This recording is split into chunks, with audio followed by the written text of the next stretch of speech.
Hi, good evening everyone. Welcome to Ginesys Connect. So basically it's a pleasure to host this event in Kolkata for first time. We have been hosting this event in other states, other cities, but in Kolkata this is the first time.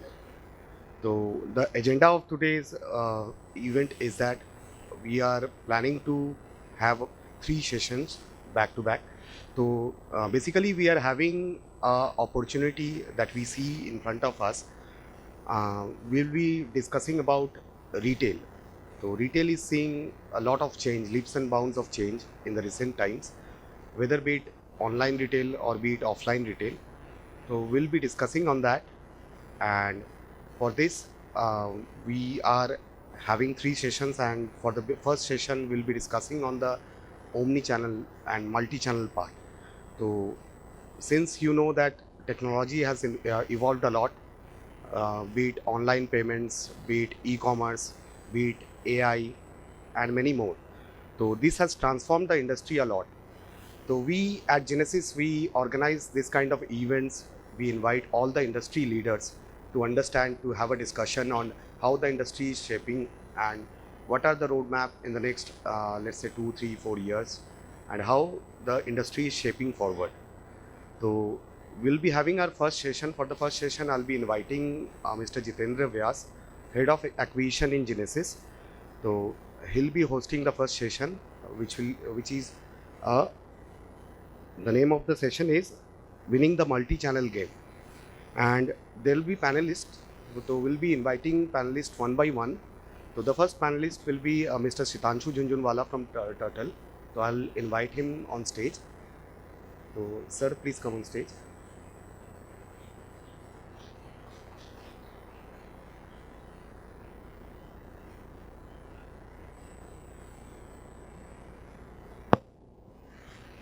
Our next panelist will be Mr. Manish Agarwal from Mufti. Sir.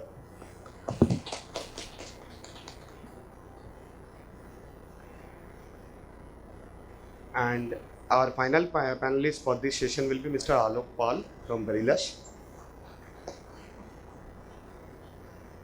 So JB sir, I'll hand it over to you.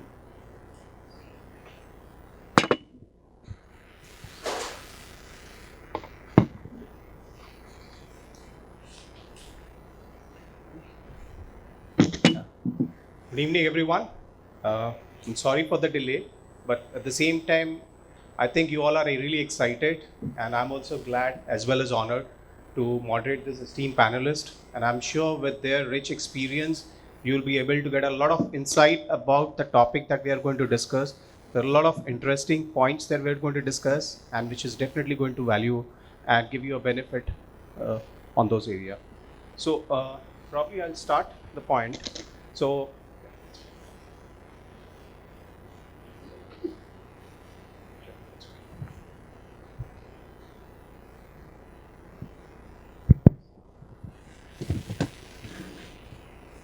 So I would ask with Alok first. So Alok, probably it would be great if you can just introduce a brief about your brand and also share like about your brand. What is the secret sauce of your brand and why you think your customer do love your brand and come on to shop from your brand? Thank you so much for inviting me. So I'll first start with what is Berrylush and in what space we are playing. So we are a fast fashion brand based out of Noida. We started our journey in the year 2017. We are catering to a specific segment where we create products which are highly trendy and fashion forwardness is very high.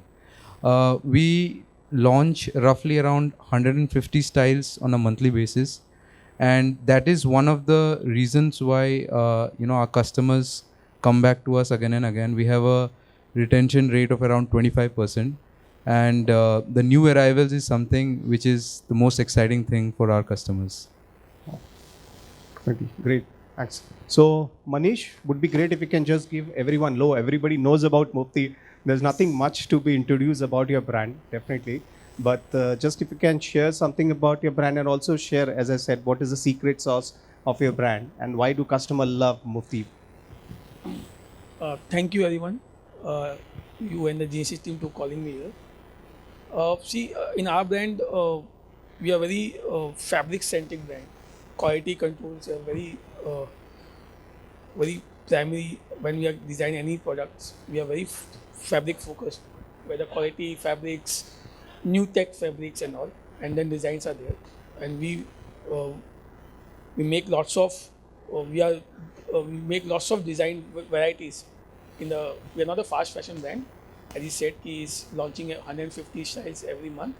But we have a seasonal work, but we do lots of uh, styles on the seasonal basis, and how they that the fabric and the quality is a very strong DNA of the brand. That's how we are dealing for last 25 years, and we will keep on doing it that, because we know if your quality is good, the customer will come back again and again with you guys at your store, so that the customer also feel we are offering the best product to them, the tech, the new designs, and the product and the quality of the product should be best. We are very focused on our product qualities. Okay, great. Thanks for sharing. Yeah. So, Anshu, wanted to understand from you being Total being one of the iconic brand everybody knows, but if something perspective from your point of view you would like to share. Of course. So, good evening, ladies and gentlemen. Just to give a brief intro, so I am second gen into Total. Started by my dad and my brother, and started by manufacturing 20 shirts a day. So that's how very humble beginnings, and right now we do more than 4 million garments a year. Wow. And we have a presence of almost 1500 multi-brand, 1500 large format, and about 200 EBOs. So multi-channel is, our business. We are truly multi-channel, and now obviously online and D2C is also kind of coming in to the foray. As a brand, I think, like Manish mentioned,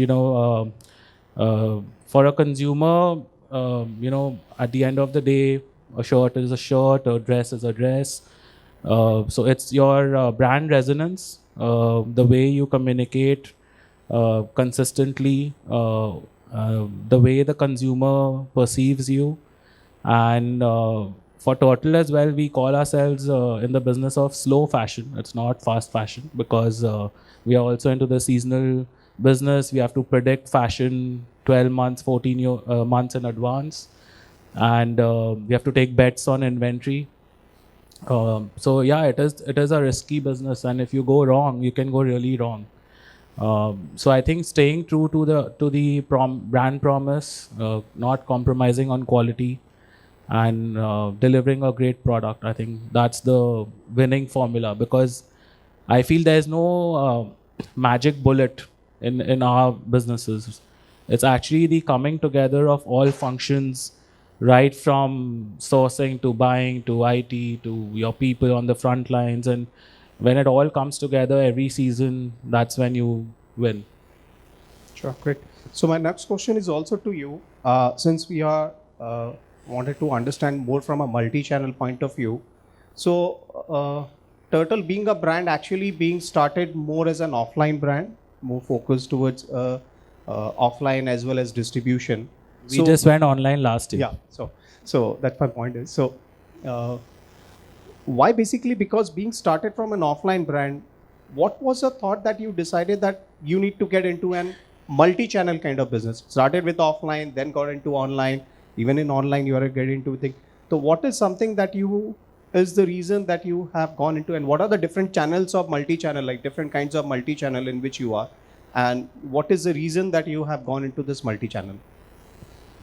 No, so I mean, that's how the Indian retail landscape has evolved, right? It started with multi-brand outlets. Then large format outlets started to come into the country, like your Pantaloons and Shoppers Stop and all. And then there was an opportunity to enter those formats, and it's great for building a brand presence and visibility in newer geographies where probably you were not selling before. And then subsequently, the EBO network starts to build, and as you start to gather data from certain geographies where you might be doing really well in a particular channel, you get confidence to then enter those markets with your own EBOs as well.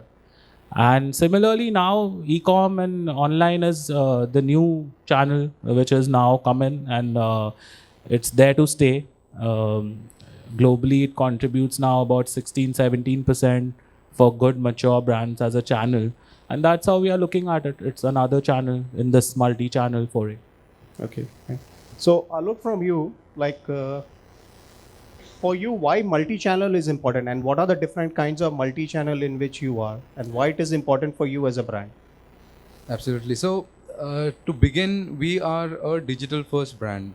Initially, when we were trying to figure out the product market fit, basically understanding, like what is the kind of product that we are making, what is the price at which customers are willing to pay and get delighted by it, right? So at that stage, it was the best way to acquire customer for us was through marketplace. So that is where we launched our brand in Myntra. With time, what happened is, like, as we grew in a very rapid pace, we believe that like we are not in the product space or like the categories that we are dealing in, but we are trying to create a brand, right? So in that, today when we are looking at any brand's equity or the value of a brand, earlier, when brand equity was calculated, right, you need to do a lot of research, a lot of secondary study, and all these things added up, and you come up with the value of a brand. But today, we believe that a brand value can be easily, like compared when you look at the search results, right? Like how many searches are happening with a Berrylush, like a Berrylush dresses versus a dresses. So initially when we launched, we were discovered through generic keywords, right? Like dresses, tops, and then the products used to come up, right? But then later on, what happened, that people started searching with the brand name. So Berrylush dresses. So if we compare last year versus this year, brand searches for us in Myntra increased by 40%, right? So that is one way of looking at it, that the brand value is increasing. So after the marketplace journey, we thought that we need to focus on our own D2C website. So we are a very kind of a, with very low capital we started, right? Like initial investment was around 30 lakhs. So whatever we earned from that, we kept on, plowing it back inside, and then we grew. So we did not have the, liberty to, spend a lot of money in acquisitions through D2C channels to begin with. So initially it was just a website for the presence. Like a brand website is required, we build that. But then later on, we slowly started working on, performance marketing. And as the brand credibility started increasing, we started focusing more on the D2C channel. And that impact we see in the marketplaces too, where brand recall has increased, the brand searches has increased. Okay. And then finally, around 14 months, 15 months back, we launched our offline stores. Now, we believe that a customer is not only online or only offline kind of a customer. Like some things I purchase from, my local stores, some things I purchase from online. So some things I buy from, Blinkit. So it's about the situation that you are in and the need for that product, right? So same thing applies to our, brand, but a store gives us additional ways in which we can create a great experience for the customer. So we are in the business of high fashion, right? So obviously, with the help of marketplaces and website, people do order, get the product at home and try it out and all. But when we are talking about stores, there they can actually try it, feel it, and we have seen a significant difference in the number of items that are there in the basket, right? Like in stores it is around 2.2 versus in our website it's around 1.4. in marketplace is around 1, right? So I think that, all these channels add up, and then a true omni-channel has to be created, and the full, the goal for us is to build a brand, and that is what the whole, point of getting into multi-channels. Great, thanks. So, Manish, I would like to understand from you, like, what you think are the different ways where a multi-channel and a omni-channel is differentiating. Like, what is you think is the difference between both of them? So, it would be interesting if you can add upon your thought on this for everyone. Yeah. So see, multi-channel and omni-channel is two different things, as you said. When we are dealing with distribution business also, LFS also, as said, we have 400 plus stores also, and then we have e-commerce also. Lastly, we have done e-commerce in last 1.5 years. So connecting all of them at one single stack is not so easy, because distribution, they have some different systems and all that. So we want to do that, but we can't, because there are limitation with the distribution business than with the LFS and all. But with the stores, we can do it as a multi-channel, which can be created as an omni-channel platform. So there is a difference, means the customer can buy from your stores, from your website, and go and check out, go and make it exchange at the stores. Okay. So omni-channel and multi-channel is only where distribution customer can't go at your stores and change the product at your stores, because the billing has been done in different name. The discounts are not different, but they buy from somewhere else, from distribution business. They can't go at the stores and do it.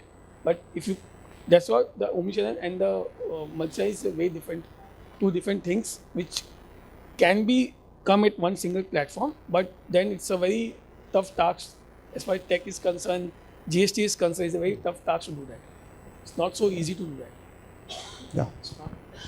You can add something into that.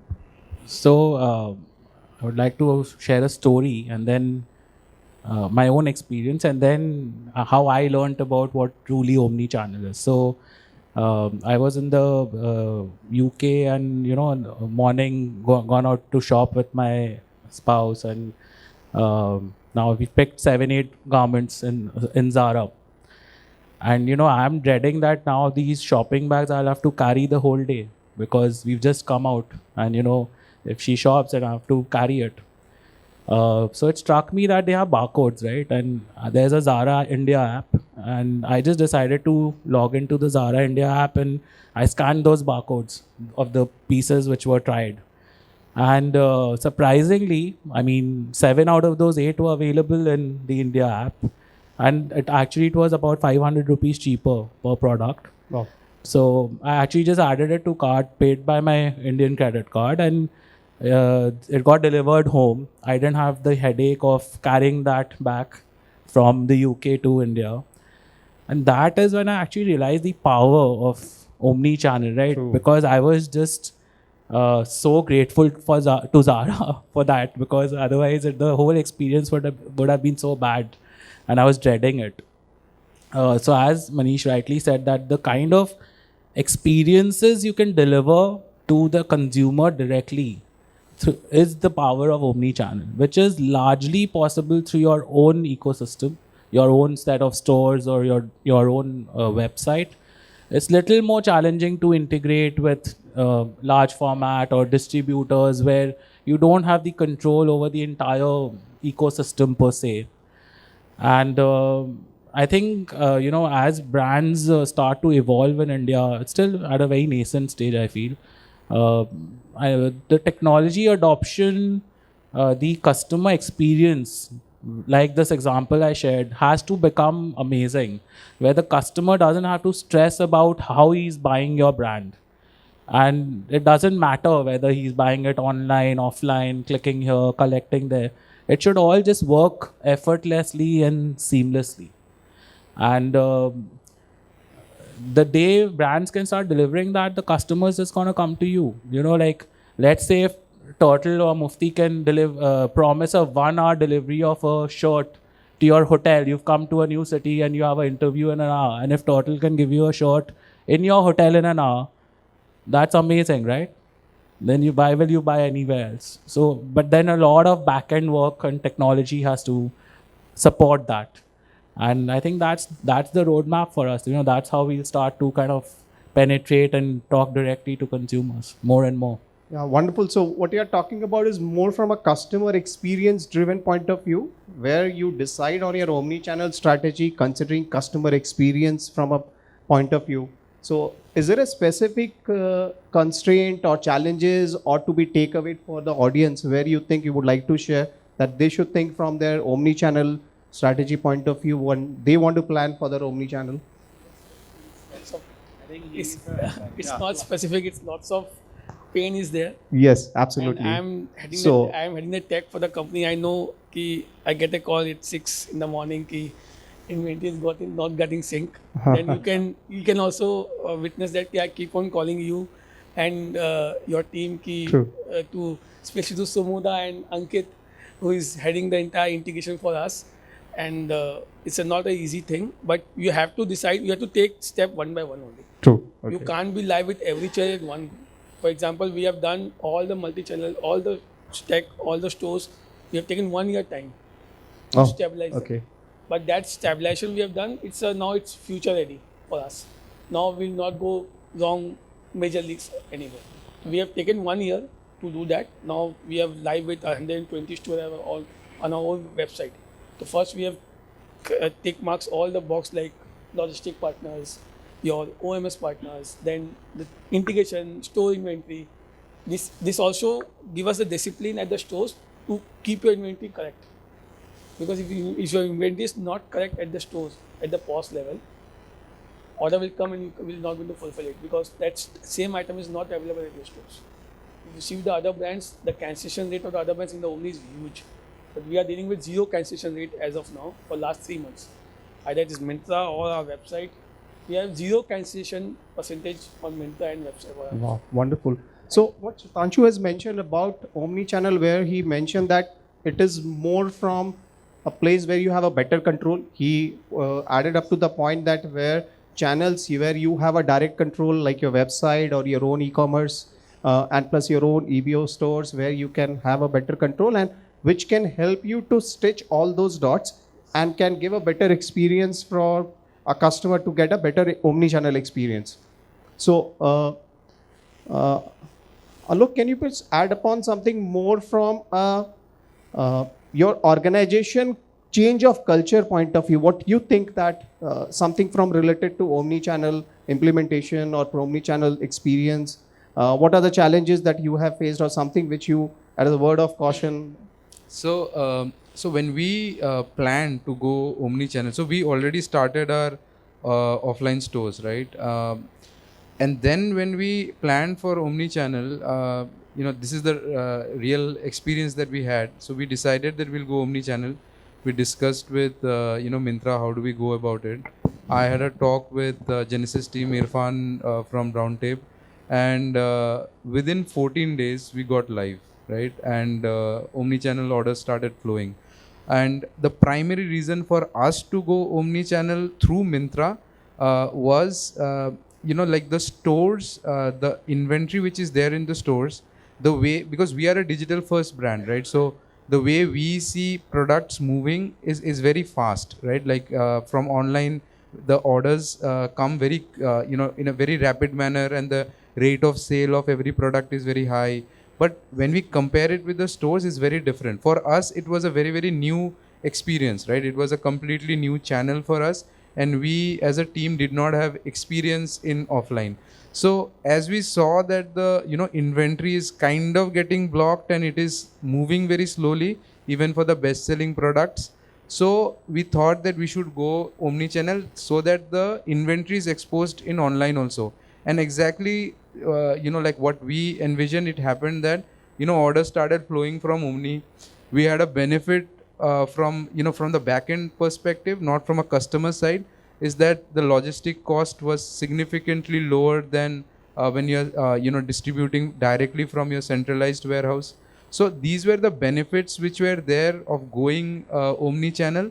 But for us, when you're talking about the main challenge that we had to face was, when we are looking at the multi-channel, right? Like when online versus offline, in offline it is kind of very like people centric, right? Like the kind of team that you have in the front facing in the stores, the fashion consultants that you have in the store plays a very very important role. And that was a challenge for us because it was completely new role that we were hiring that kind of people. So that was one challenge that we faced. And then with time we understood that to create a true omni channel there are two things that is that has to be done, right? One is endless aisle concept, right? Like where a store, so we have around 3000 plus styles which are live right now, right? But in a store hardly you can showcase 250, like for 1,000 square feet EBO you cannot showcase more than 250 styles at a time. But like a particular customer comes, they like the fit of a particular color, like a fit of a particular style, but they want a different color, but that color is not available in the store. It's very important that we have this endless aisle concept enabled so that the customer can order right there in the store, and either they can pick it up from the store, we give the choice to them, either they come and pick it up from the store the next day or whenever the product arrives at the store, or we directly deliver at their home, right? Now this is the kind of experience that we wanted to create, and with the right tech and with the right solution with Ginesys and Brown Tape, I think it has been like quite easy for us to get into this thing.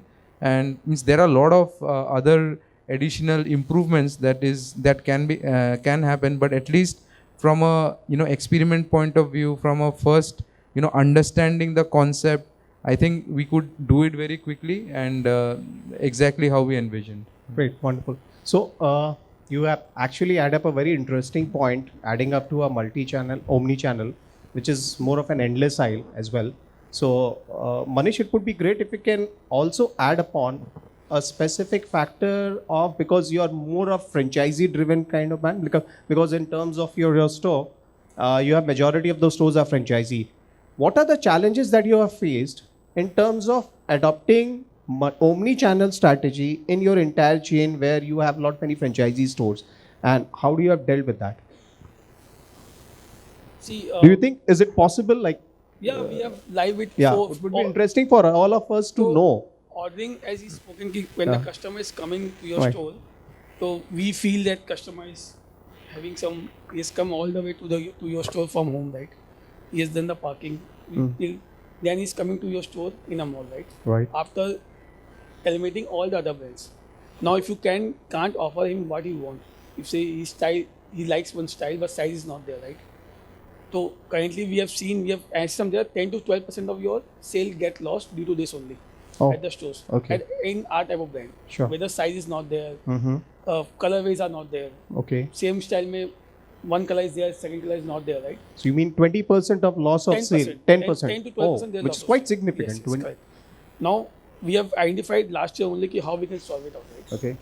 Then first off we gone for the tech, then the logistic partner.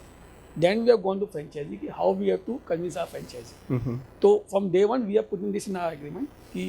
Whatever the online sale they will do or they will take the orders, we'll pass on some of the benefits to the franchisee also, so that they should tell customer ki, sir, please show, we can showcase you other products also. As he rightly said, we have categories of stores, A, B and C, right? In C category of store, we can't put all the merchandise of all the varieties in one store. That is not possible for any of the brand, right? For example, bigger size, 5XL, 3XL, 4XL, we are dealing till 6XLs.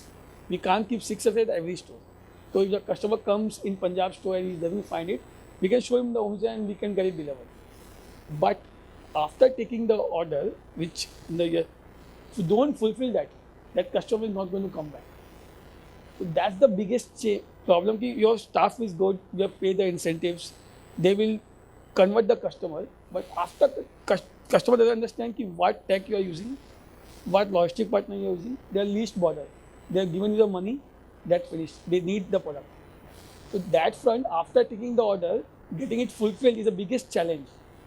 As Shitanshu tells rightly, the dealing with multiple partners, logistic partners, Ship Rocket, Blue Dart, you don't know. Dunzo is getting started, then shut down. You don't know what will happen tomorrow. So this promise which you are making the customer, we will get it delivered, That promise you to live with it. Otherwise, that customer is not going to come again. Wonderful. So you're talking about the benefit from two perspectives. Yeah. From a customer point of view, the benefit is the product what you like uh, with what aspiration you have stepped to the store, Yes. and the product that you like, which you want. In case if it is not available in the store, but through your entire omni-channel experience, you are giving that benefit to a customer that in spite of the product not available in the store, you can still promise him that the product will be delivered to the store. Yes. That's more from a customer experience point of view. At the same time, you are trying to bring in your partners, which is franchisee, by giving them and leveraging on the omni-channel by giving them a benefit of avoiding that loss of 10% of sale. Right. So that's quite interesting, which Manish has shared. The gains So are part of it, for a but brand, it's a part of our agreement. 10% is a quite significant value. So we have seen that we are covering that loss by 2 to 3% after doing NSI. We are not fully ready with it. We are still in the testing phase only. Okay. We are testing for last 6 months. Now we're going to roll out again from April with more incentives and all. Definitely, it's a quite good takeaway for all of us, where still even 2% or 3% of sale, which we can definitely avoid with this strategy, which Yes. makes a lot of difference But to that us. 2-3% will come once you get the other thing. After taking the order, customers become happy, right? Then you go to home, then you're not getting delivered. Then he will become more unhappy. True. So he will tell others how to don't You buy. promise something, but you don't deliver Yes. to it, then That's the definitely. that's the biggest problem currently which we are Right. facing. So, Pranshus, if you can add up on this point, it would be great. So in my mind, it's very clear that where the conversion happens is where the sale will be.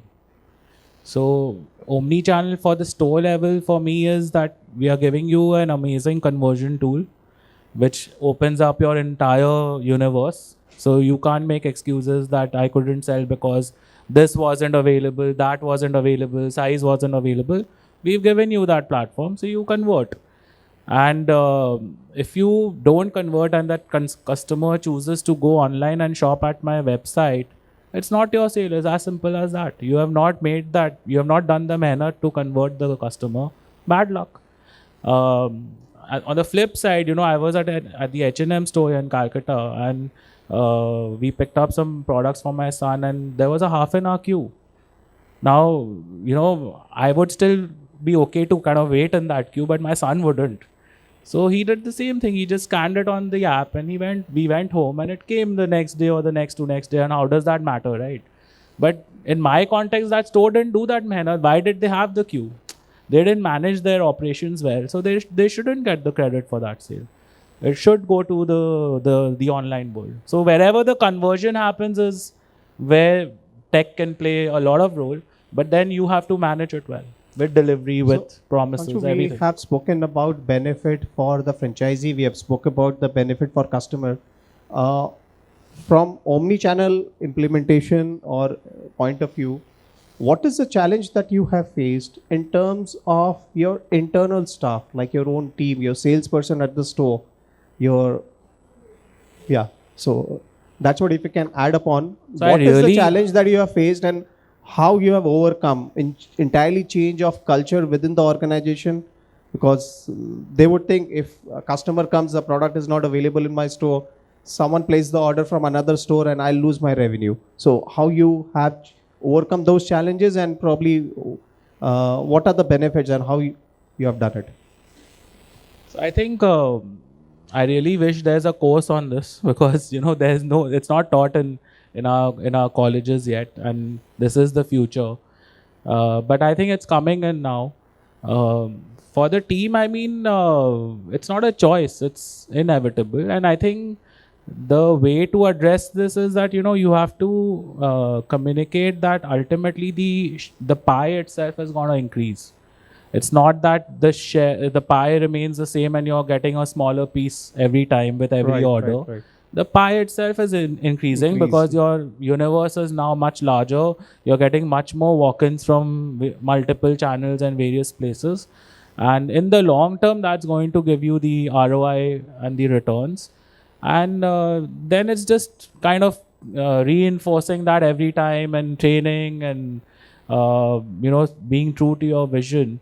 and it takes time. It's True. not easy. I mean, I'll be honestly saying that it's not easy at all. It's a journey. It's a transformation rather, you know, especially for legacy brands who've come from the offline channel and the offline world. You know, Alok has it easy. So, but yeah, it is, as I said, it is inevitable, and it's not something you can defend against. You have to embrace it, and you need your team to embrace it. And as the leader, you have to set that tone, and you have to drive this. So in my organization, I am the champion for all these new age projects because I have to lead that from the front. Right? Okay. So Manish, you would like to add up something to this point?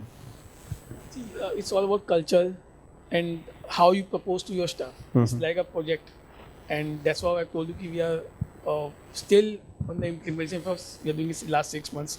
Lots of resistance come from the staff. Ki, my stock will go out. Then we have to replenish it properly so that they should not feel bad, right? It's not that the only front end we're only going to understand. Your back end team, your replenishment team have to understand ki if he's going to fulfill some order of your offline channel, online channel, it has to get replenishment on time, right? Because there's some walk-in customer of that store also, right? And the same thing, if he's ordering something, he's getting that benefit from some other store. In the same way, if someone other is ordering, he has to fulfill it, right? It's more like a culture they had to accept.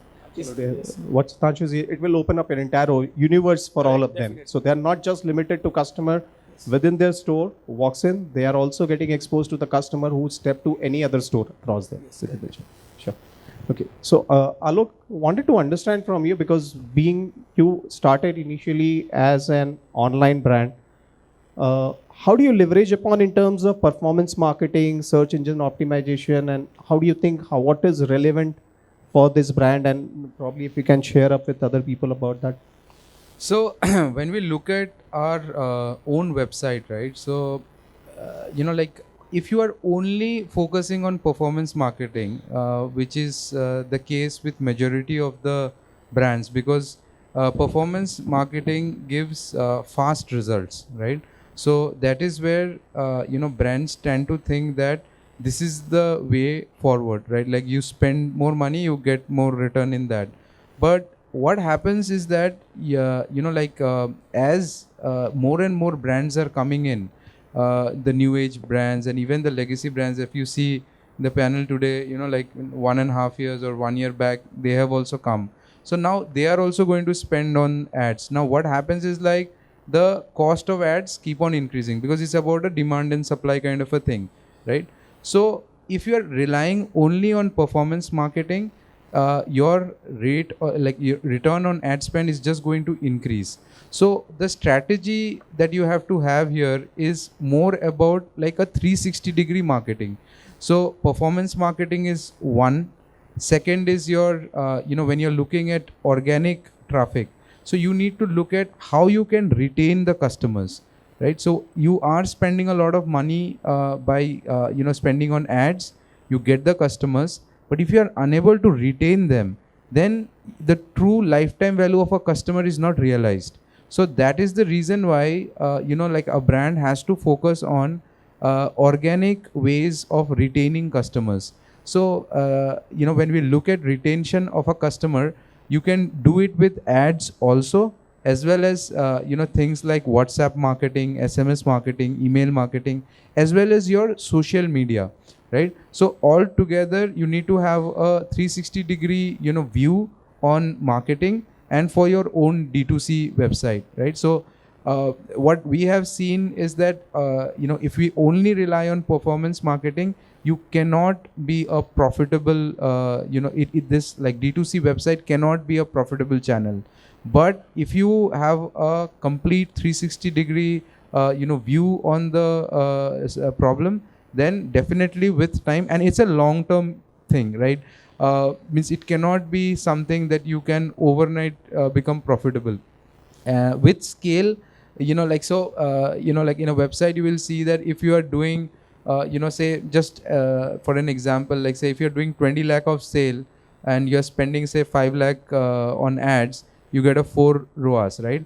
But the moment you start spending say 25 lakhs, your ROAS will go down, right? So the thing is that when you are scaling ads also, too rapidly you cannot scale, but at the same time, you have to do that gradually, but along with that, the retention strategies has to be in place.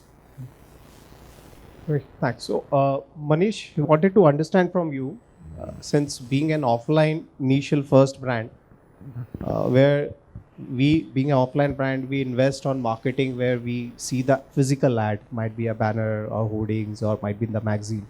How you have adapted to this reality, new reality, where you have to invest tons of money on digital in marketing, digital social media, on Google AdWords, search engine. So this was something, Not a yet. new age reality for them? Not yet.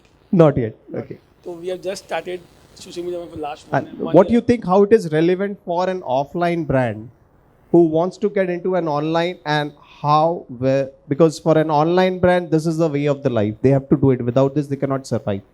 But for an offline brand, how they should adapt to this new fact of life?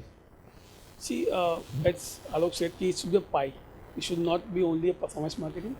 It should not be a brand building marketing. It should be a mix of everything, right? Now, for example, we have just started a CTP tool where we are doing lots of traditional marketing, SMS, emailers, right? We have a tons of data is there with us, right? Huge customer base data is there. For the last 25 years, we have a data, right? So we can leverage that data also, and where we can get a better ROI in the entire pie. If you do only one thing, will not get the ROI will keep on going down and down. So you have to see what type of audience you are targeting, right? They are a more Gen Z type D2C brand, right? Where they are all are spending more the time on the social media and all. For them, social media is more relevant for them. But as an offline, we have more than 400 stores, 1,500 outlets, MBOs and all. So we have already covered that bit of it. So for last 1.5 years, we start spending on social media, but not as other D2C brands are spending, to be very honest. But still, we are more focusing on traditional way of marketing. We are giving paper ads, we are doing cinemas, we are doing digital WhatsApp marketing, then we are doing email marketing, SMS marketing. Every month, every week, we are sending SMS. We are getting good ROI over there. Our customer is responding on that type of traditional marketing also. It's not that the SMS will go away, if WhatsApp will come in. That never go away.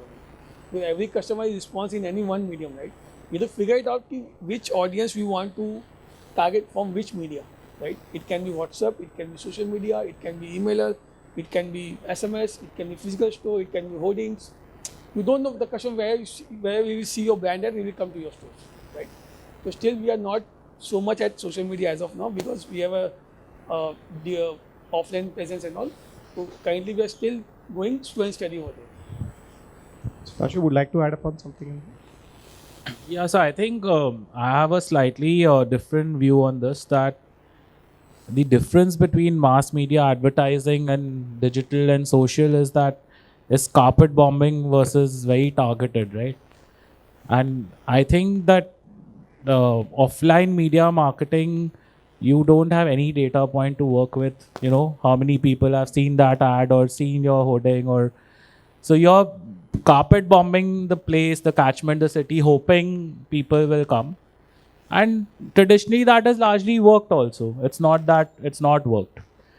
But I feel that, going forward, ultimately where the consumption of media is happening, where it's largely on your phones, your social media, OTT, and that's where largely the consumers are now even consuming media, right?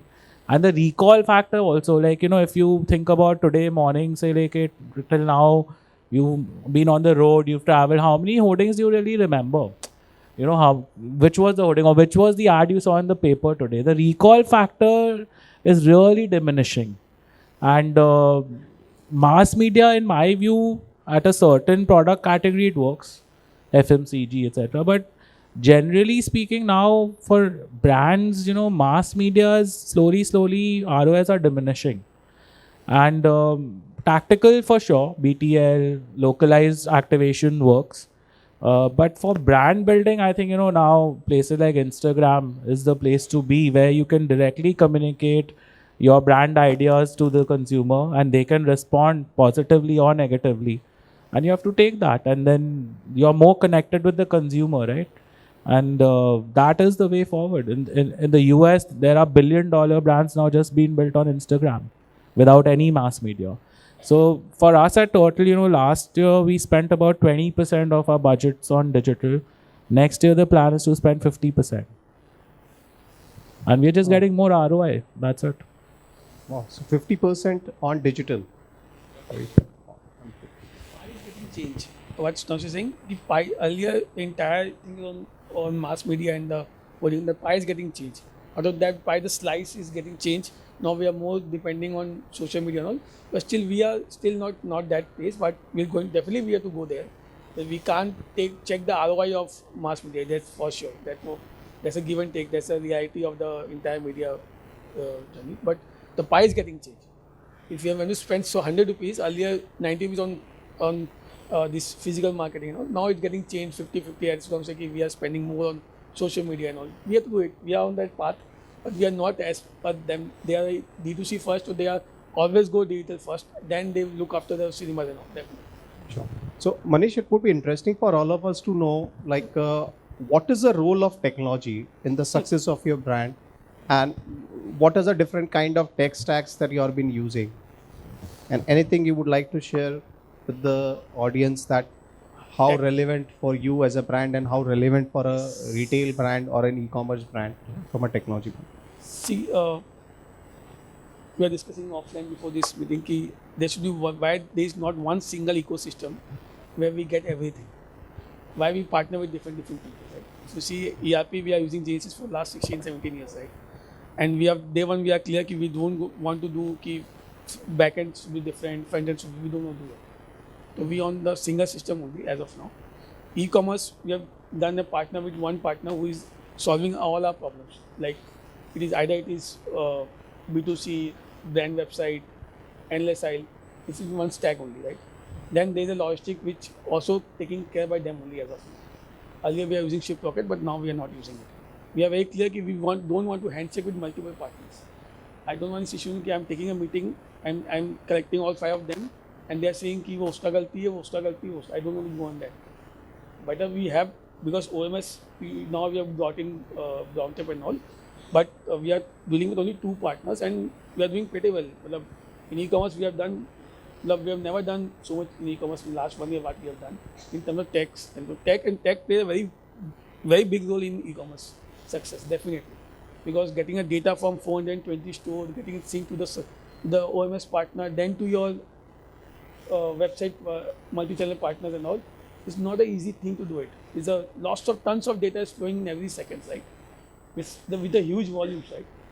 So we are using Ginesys and Find as of now, and we are happy with it. We are dealing only 2 partners. Our entire organization, front end, back ends, finance, everything is on Ginesys. We don't have any third partner as of now. CDP tool we have taken the new one, which we are using them, and they are also integrated with them. So we are clear thought is that any new partners coming in, they first have to integrate with Ginesys. Otherwise, they are not going to take it.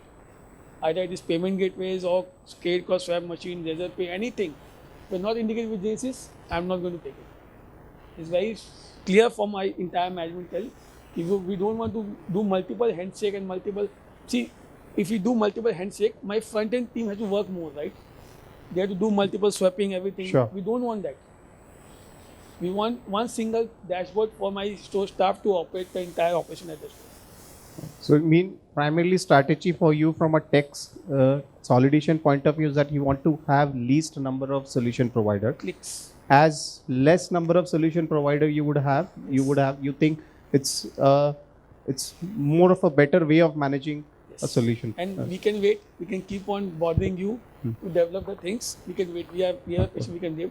Some partner doesn't wait. They want to go more. They can, but we don't want to do it. It's very clear from us. We'll keep on pushing you to do that, and you are doing it. But we have only 2 or 3 stacks are there as of now, and which is we are managing all my 400 plus stores, MBOs, everything is in single stack, and my entire e-commerce. So Alok, being an online brand initially, for you technology is a no-brainer. Like there cannot be.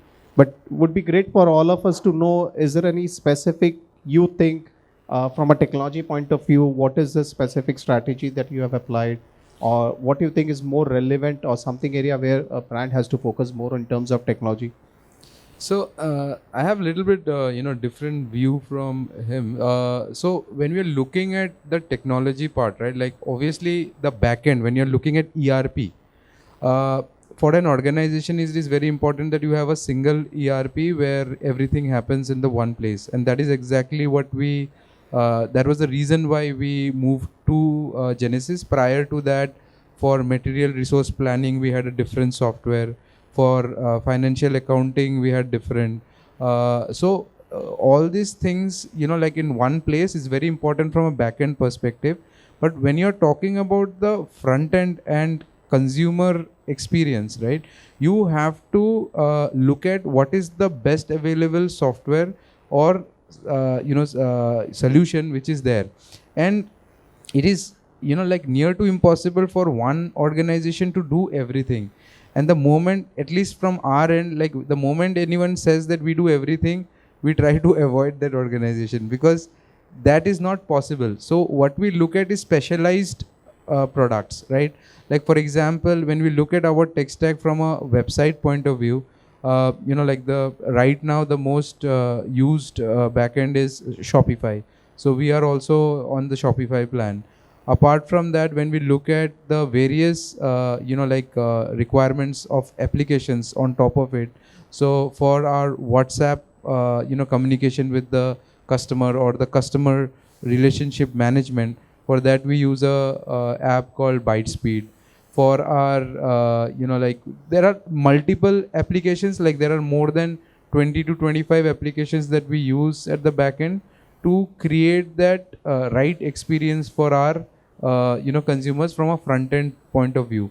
But from a back end point of view, yes, it's very important that you have one ERP which is handling everything. And today, we have our own manufacturing unit also, right? So working with so much of different vendors, different materials, it's very important that you have the production module completely controlling your production process, or else there will be too many leakages, and then you will have no idea about the cost of your product.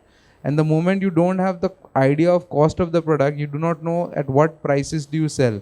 And especially for a brand like ours, where we are into the affordable value kind of a brand that we are creating. So for us, understanding cost is very important, and for that ERP like Ginesys really helps us out. So at the back end, definitely the tech has to be like very strong, but then at the same time we should be open to working with multiple applications, which obviously has to have a proper integration. So for us with Ginesys, say Ease My GST is one of the really cool features that we have, where we are able to file our GSTs on time every month without delay, and that also with a very lean accounting team, right? And that is possible because of the right tech, right?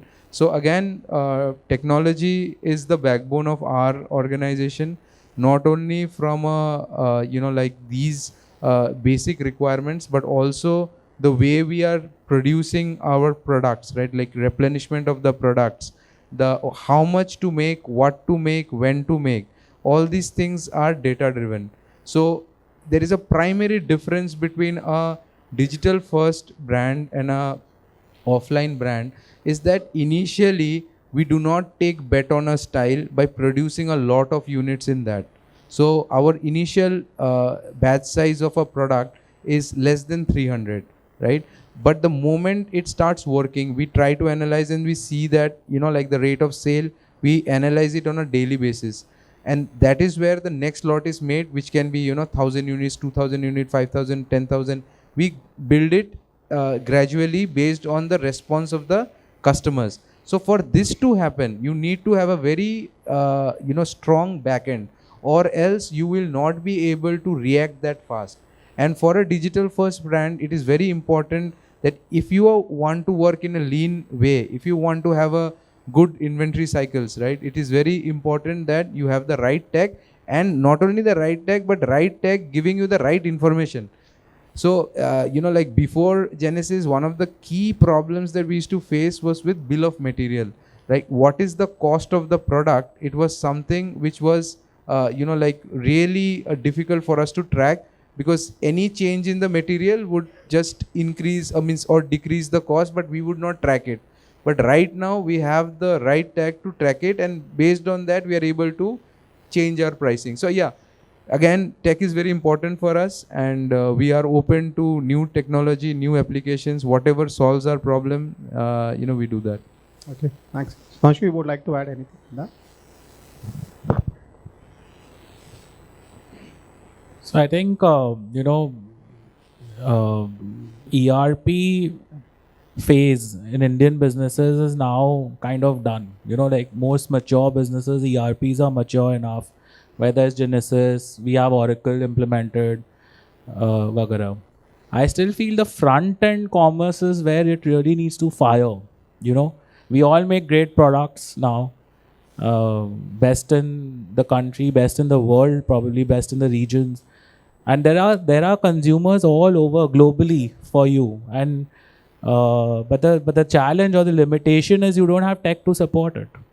Either you spend through 5-10 crores to build a tech stack. That's option one. Option two, you buy one of these European American solutions, which again cost crores of rupees a year in retainers. There's no solution made in India and made for India which integrates everything but enables you to go global. And that is where I think the next real transformation is going to happen for Indian businesses to connect their product globally, right? And I'm still piloting a few projects right now, certain tech stacks. I don't know if it's going to pan out, but I'm really hoping that somebody comes in with this front end engine which just enables us to fly. That is my wish. And I keep talking to Prashantji about it. Sure. Okay, thanks. So I think in the interest of time, we will open the floor for people to ask any questions. You have any specific questions from the panelists?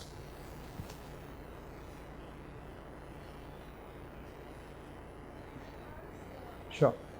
Aman? It's around 800, including all the categories. It's roughly around 56%.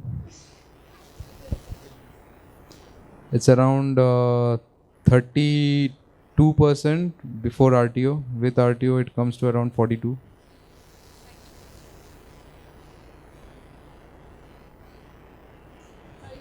What's your ROAS?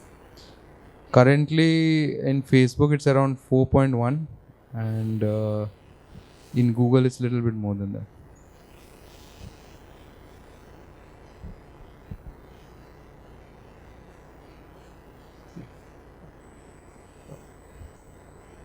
He's under the mic. To all the panelists, in fact, you guys started off, or you guys are in very different core businesses, and in the phase of transitioning into various other forms. While doing so, what is the need to transition into any other form, according to each one of your perspectives? And if you are going to do so, how are you going to champion it? Because your core is something else, right? Especially for the representatives from Mufti and Turtle. Like, we're talking about digitization. Why are you wanting to go digital? Apart from the fact that, yes, customer is there. Why else do you feel a business needs to go digital in today's age? So I'll just, differ on one thing, is that we are not in different businesses. See, we are all in the same business of building a brand, right? And when you are talking about the channels, these are just ways of reaching the customer. Now, when you are looking at different channels, for us, when we look at offline, it's not only the revenue that we are looking for, but what are we trying to do here? We are trying to create a brand, and offline. So see, we are a 6-7 year old brand. So the moment a customer sees a Berrylush in between, say a Madame or a Alan Solly or a WN Abiba, then they start relating with, and associating the brand at that level. And that is what we are trying to do. So when she asked us about the ASP for us last year was around 720. This year it has grown to around 800, right? And with time it is just going to grow. And that is what is the end goal, right? Like where we are able to charge little bit more for the brand value. And with that comes, the exactly that, what we are trying to do is like multi-channel, omni-channel, everything we are doing only to create that brand, right? For us also, it's quite simple that, we are in the retention business and we have to keep giving our consumers a reason to buy again and again. And I don't think any of us are going to keep going to the store, right? It's not motivating enough. So digital just gets you much closer to your consumer, and then whether you've sent him an email on your latest launch or whether you have a sale going on, it just gives him that ability to just log in from his phone, check it out, and then whether he wants to shop today or come to your store, regardless, right? So it gives you the ability to reach your consumer instantly, and that's why you have to go digital. It's not a choice, as I said. You have to do it. For me, like my personal, I shop in online also. I go offline also. Same brand, and I go MBO also. So now customer is there everywhere, right? So you have to be everywhere.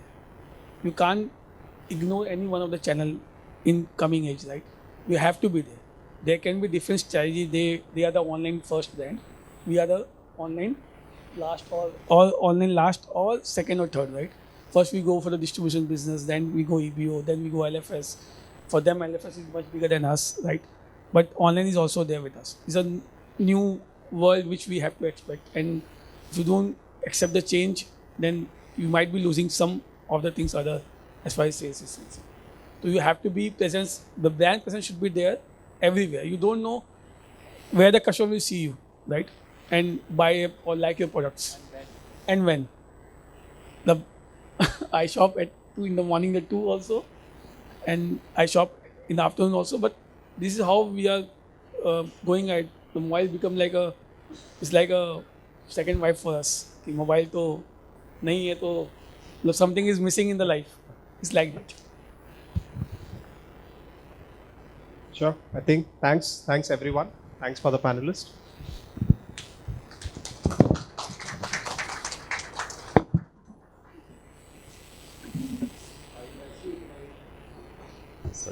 I would like to invite Mr. Rohit Khitan, Head of Marketing and Strategy in Ginesys, to felicitate the speaker.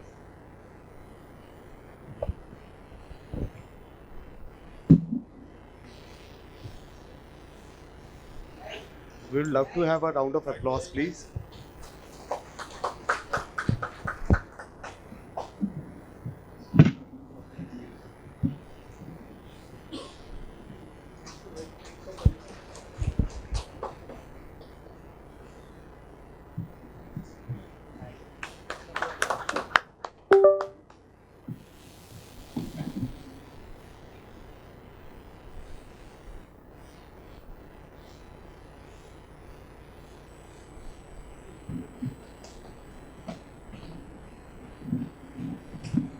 Thank you for the wonderful session.